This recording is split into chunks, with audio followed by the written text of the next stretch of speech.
guess I'll start out with you first. We're conducting a death investigation. Right. Let me call you. We're here in this wood line. There's a badly decomposed body that was just found. Is that what the stinking back there? I'm telling you, I smell some bad back there. Okay. We begin here at 6 with breaking news. A missing Maine woman has been found dead in Florida. So then he's like, I went and got me another 4-pack of beer, and then had the urge to go again. So we went back there and had some more with her. On the night of April 7th, 2016, a homeless woman was looking for cans in a wooded area in Port Ritchey, Florida, when she made a chilling discovery. So you actually, now when you say you walked back in the woods and you saw a dead body, you immediately recognized it was a dead body? Or you actually were you stepped on it or over her or it? By the time I only walked back to look for more cans, okay? So you walked back there. The first time you went back there, did you go past where the body was located? Didn't go that far in. Okay. Second time I went back there, okay? I pulled that limb back, okay? And I started walking back there, and I'm like, oh my God. That body, right? Came back. Okay.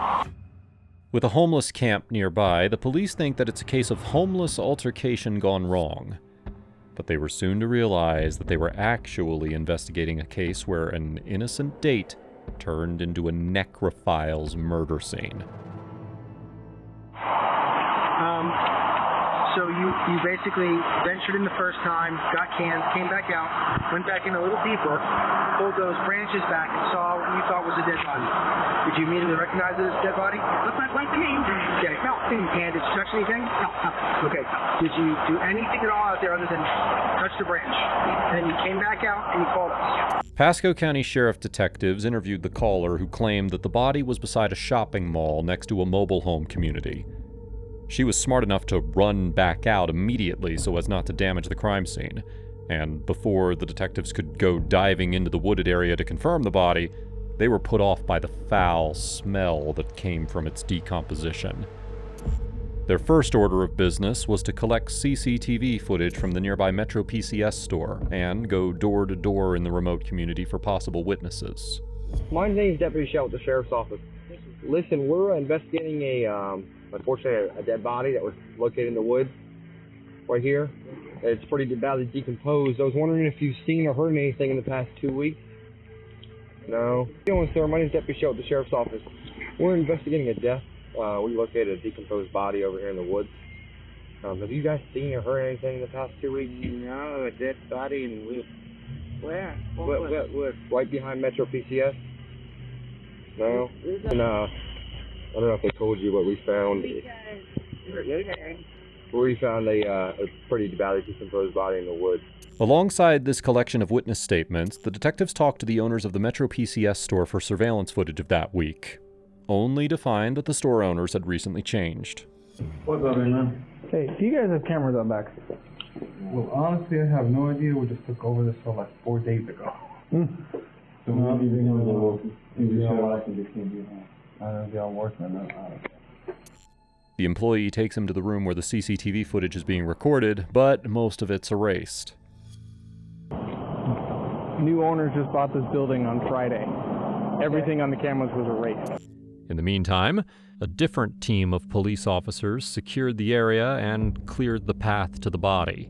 Their priority is to identify the victim and draw initial conclusions about what may have happened.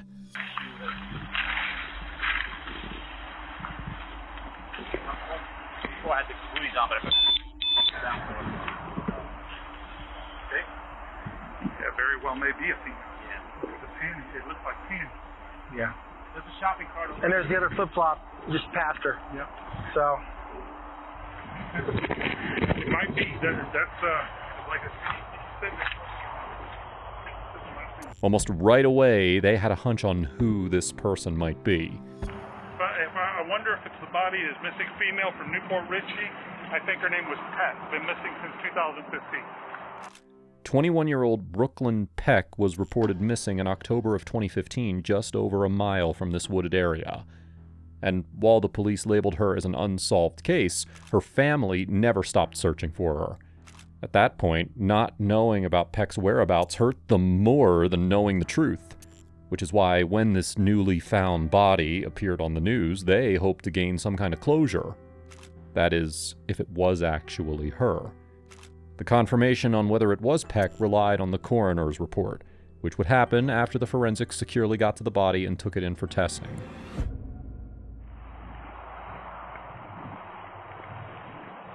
You want this little branch going?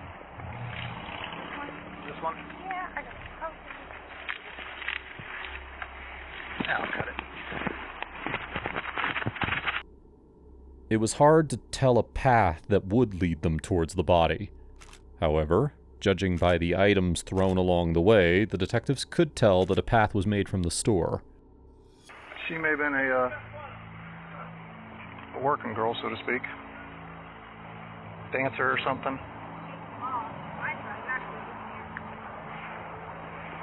They didn't take the ring, so nope. It had nothing to do with that. Nope. Weird, but she has been here a while.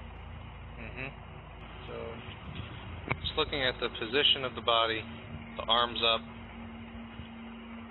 legs, the jewelry still on, the pantyhose. Well, and this is you can see this little area is cleared out. You know, this, and it's a little high spot right here. Right. That's where homeless people go to hang out, high and dry, and. After the detectives examined the body closely, they noticed that she still had her jewelry on, suggesting that it wasn't a robbery gone wrong. Her clothes were pulled over her face, and her face was brutally massacred to the point of being unrecognizable. The police also observed her ripped stockings, leading them to suspect that this poor woman was R-worded and murdered. The detectives first thought that it was the body of Brooklyn Peck, but after combing deep into her case file, they detected a physical feature that ended her connection to this newfound body. Peck was missing the tip of her pointer finger on her left hand, while the recovered body had the tip intact. The detectives didn't take long to comb through the missing persons reports of the month until they found a positive match for their Jane Doe. We begin here at 6 with breaking news. A missing Maine woman has been found dead in Florida. Deputies say remains believed to be that of 52-year-old Judy Therianos were found Thursday. They just released the news this afternoon. Therianos was in Florida visiting a friend and had not been seen for nearly a month. This was 51-year-old Judith Therianos, who was not a resident but a visitor of New Port Ritchey. She had come with a friend to visit another friend who was suffering from cancer, but unfortunately she never went back. And by the time the detectives ID'd her, they also got a break from the CCTV footage collected on the area canvas. The footage revealed that she was purchasing alcohol in a convenience store nearby while she was accompanied by this man. Now, the top priority is to identify that man, as he was the last person seen with Judith. DNA collected from the scene of the crime led to a dead end. So, this man was not in the system, and the only way to find him is to go door to door asking around the neighborhood. Armed with this description and picture, the detectives went back to the trailer park and banged on as many doors as they could, hoping that someone can give a description on their primary suspect. I guess I'll start out with you first. We're conducting a death investigation. Right here in this wood line, there's a badly decomposed body that was just found. Is that what the fuck was stinking back there? I'm telling you, I fucking smell some bad shit back there. Okay. No, it's probably the dead body. It looks to be about 2 weeks old. A white male, and he's got a red shopping cart next to him. Have you seen anything in the past 2 weeks? About 3 weeks ago, I seen there was a white male back there. He had brought like food and shit like that in the shopping cart, and I left him alone because, you know. So you look homeless? Yeah. Okay. I understand, you know, homeless and all that, but I left him alone, and after 4 days, I didn't see him. Like, didn't hear nothing from him or anything. And you just saw that one time 3 weeks ago? Yeah, because we were out back walking the dog, and we heard somebody, so he came out, I got scared, he came out and Okay. Yeah. That's probably who it's going to be then. Was he with anybody? No, it was just him. Okay. Morning. Hello. You live in lot 11? Yeah. Okay. I'm home. Have you heard the news? Yeah, unfortunately. Okay. Have you seen anything in the past 2 weeks? Heard anything in the past 2 weeks? No. Smelled anything in the past 2 weeks? I did go behind their house to bathe my dog, and it smelled bad, but that's been a week and a half, 2 weeks. Week and a half, 2 weeks ago. The fact that everyone gave vague descriptions indicates either that they didn't know what happened, or they didn't want to talk to the police. The closest they got was to a man named Grizzly, who not only had information, but also evidence supporting the case. He even showed the detectives the bag he left behind, in which they found his blue shirt and shorts, the same ones found in the CCTV footage. But all Grizzly knew was that he was looking to get out of town and bought a ticket to Chicago. He never knew the person's name or identity. And just as the detectives were about to end their search, one of the neighbors named Steven approached the detectives and told them that he, and I'm quoting, needed some help with the IRS. The detectives were confused at first, but then they picked up on his subliminal message that he wanted to confess something so big that it would break open the case. Okay. Well, you know where the dollar store is over there? Yes. The liquor store? Yeah. I'm definitely about 6 p.m. And me and he walked with Lee to get stick back to the liquor store. We came out, and she was on the side of the dollar store, kind of leaning against the wall, the dollar store. And let me stop you, I'm so sorry. When you say you and him, who was that? You and Tim, and then who was leaning on the outside? Judy. Okay. Well, that's dead. And I waved to her. I spoke to her. Couldn't really hold a conversation with her. She was really out there. But I waved to her and he goes, "Who's that?" And I said, "That's Judy. Yes, girl, you warning you to stay away from me." And let me stop you too. I don't think I asked you this the other day. What did you warn him, and when did you warn him prior to that incident? When did you warn him? Days before, maybe. And everybody else warned me, stay away from her. She's bad news. She's not right in the head. Bob and the dude warned him too. And when I said that, when I said it's Judy, that's the girl we're talking about. He says, "I can handle myself." And he walked towards her, and I just kept walking. I thought nothing of it. Almost immediately, he named Judith Therianos and the blue shirt-wearing person with her as Timothy Johnson. To him, Tim was a buddy who expressed his intentions towards Therianos, but then all that changed in just 2 hours. If you're enjoying this video, please make sure to hit the subscribe button. It helps the channel out a lot. Okay, now back to the video. And I'm sitting on my porch, and now it's dark. That's why I say maybe it was 6 o'clock, because he came back about 2 hours later. And we were sitting on the porch. He was sitting on the couch, and I was sitting on the chair facing him. And he asked me, "Can I tell you something really bad that I did?" I said, "I guess, unless you killed her." He did what that I did to Judy. I said, "I didn't, unless you killed her." He goes, "Yeah, that's what I'm talking about." And I panicked. I got up and I started pacing. Oh my God. I said, like, oh my God. Yeah, how do you think I feel? You know? What made you ask him if you killed her? It was, I don't know. I just, you know, I was telling him, if you told me anything he did bad, unless you killed her, I don't want to know, you know? And he said, "Yeah, that's what I'm talking about." And I was like, "Oh shit, I'm in the midst of a freaking murder." And I panicked. And I got up and I started pacing back and forth, saying, "Oh my God, oh my God, oh my God." And he was like, "Yeah, how do you think I feel?" And then he went on to say something about, and I didn't want to hear no more. At that point, I was freaking out. Something about getting a rush from doing it. And I don't know if he meant just her or, you know, if he did it multiple times to other people. I said he get a rush. Was he just kind of spouting off of the mouth? Was he drunk or what? No, he wasn't drunk. And so he was sober. It's not just his testimony that matters. It's that he's even presenting the timeline correctly, something only a true witness of the case would know. In fact, he was also witness to the fact that Tim was doing something to her after his dark confession. And then later on, I don't know if it's that night or the next night. I think it was that night or the next night. He said, "Yeah, I've been back to the spot 2 times with alcohol."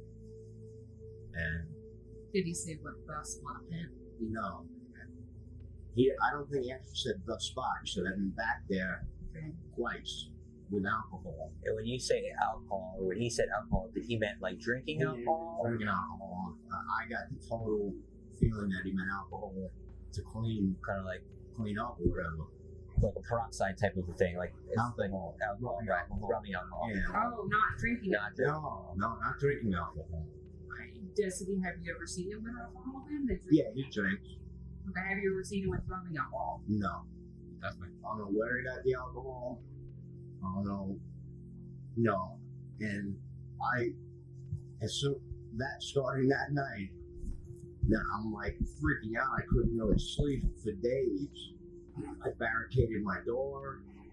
I sleep with a knife under my pillow. I sleep with my phone right in my hand.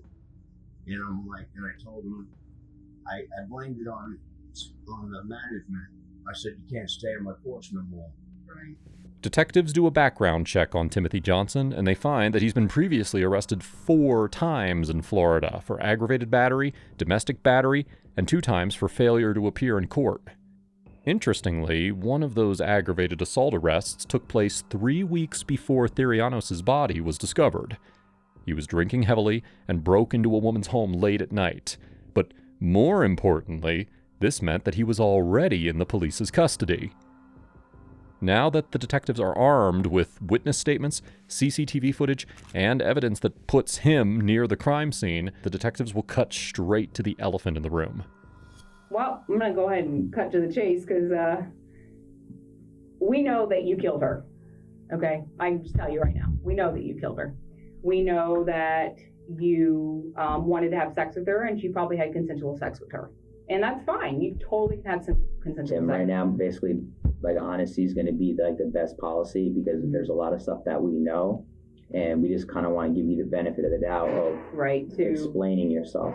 The lies aren't going to do anything good for you. What I think happened was there was a rape fantasy that she probably liked to do because she did like to do that kind of thing. And then, when you orgasm, sometimes you can do asphyxiation. You know how like asphyxia people, they can, it heightens your orgasm, right? So I know that she was into that as well. So if it's something like that, then if that's what we think it is, so that's not that big of a deal. So that's why we're talking to you. That's why we're asking you about it. So what can you tell us with regards to that? Yeah, well, I mean, we did have sex, but I don't. Did you know her for a long time before you had sex? No. Okay. All right. There's nothing wrong with you having sex with somebody. That's what I was about to say. It's consensual. So. Correct. How many times did you have sex with her? Once. Where at? It's pretty messed up, but I don't know. I can't recall where I had sex on. Was it in a car, in a house, outside, in a parking lot? Outside. Do you remember where? You said it was it around the place that you were staying, or? Could have been. I remember I remember being next to a dumpster. I remember that. Okay. What happened? Just consensual sex. And, I put her up against the dumpster. We had sex. Went our separate ways. Okay. Did you have oral sex, anal sex, just vaginal, penis to vagina? Okay. Did you guys agree to meet up again to maybe drink some more and have sex again, or? No. Okay. Well, how did she go? How did she go with you? Did you hang out for a little while and have after that picture? Yeah. Okay. Can you tell me just what did you guys talk about? See how she was doing. She was working at Labor Ready, and okay. I asked her if she wanted to have sex, and she said yeah. It was after a couple beers. Mm-hmm. So, I took a couple Xanax and all that good stuff. Did she take any Xanax? I know of. Okay, but not from the same person that you got it from. Okay. From the evidence, we can tell that what the two did was definitely not consensual. Yet Johnson describes it like any casual encounter. Also, this was a 51-year-old woman, and Johnson was 26 at the time. So what would compel him to do something so heinous to her? And here's where I'm at with this. I know that you're lying, obviously, to it. And we have information of what happened before this, what happened during it, and what happened afterwards. So your lying to us isn't going to help you out in the long run. Okay. We're trying to give you the opportunity to explain what happened, why it happened, without us forcing it out of you. You know what I'm saying? We're trying to give you that benefit of the doubt of saying, hey, here, I fucked up, and here's why. And there's nothing wrong with doing anything like that at all. It's just that since we do know, and then we know that you're lying, it just makes it so much worse for you that you're lying to me and him. You know what I'm saying? We're not calling you a bad person. We're not calling you a liar. We're just saying that you're lying to us about this incident. Right, but you also call me a murderer. Because, Tim, here's what we think happened. We think that during your guys' consensual sex or whatever was going on there, it escalated, and then it turned to the point where you killed her, as opposed to you didn't bring her into the wooded area to kill her. I think it was an accident, is what I think. Because I'm thinking it was the choking for the orgasm, because that happens all the time. And it wasn't just got overdone. Really, that's really what I think. Am I allowed to have my lawyer present? If you want to, sure. Okay. That's better. Okay. All right. Very good. It's interesting how Johnson would rather confide and confess to a neighbor, but not the detectives who have presented almost everything to him. This remains the biggest mystery of this case, because after he is charged for first-degree murder and booked, he confesses the crime, this time with more detail, to his inmates. The woman's name was Judy or Judith. Okay. Okay. He told me he was having sex with her. Okay. She wanted him to stop. He said at that time he didn't want to stop. He said he choked her. She passed out. He said at that point he got scared. He pulled her shirt over her head. What I told you the other day, hit her with some kind of board. I don't know, 2x4, stick, something. Mm-hmm. He said he took her debit card. This is supposed to be on 19. I don't know this area. Okay. Newport Ritchey, maybe. Yes, sir. Like Okay. that. And there's supposed to be a Waffle House over there. Mm-hmm. He said he took her debit card, went and ate breakfast, went to another little store and bought beer, and then came back, like I told you what he did after he came back with her. This part was confirmed later by the CCTV footage from the Waffle House, which showed Johnson coming in and eating alone. The irony is that he paid for the dinner through Therianos' credit card, which further incriminates Johnson. He just sat there eating his dinner like nothing had happened. What's even more sickening is that this dinner took place between the time of murder and the cleanup. She was telling him to stop. She said she was saying like no, something like that. Okay. Stop. And he put his hands around her throat, and I think he caused her to pass out. Okay. I think he thinks he killed her at that point. Okay. And got scared, pulled her shirt over her head, and bashed her head in on her. Why did he do the shirt over the head? I don't know. Okay. This same story was supported by multiple inmates who listened to Johnson's confession firsthand, which later became the talk of the pod.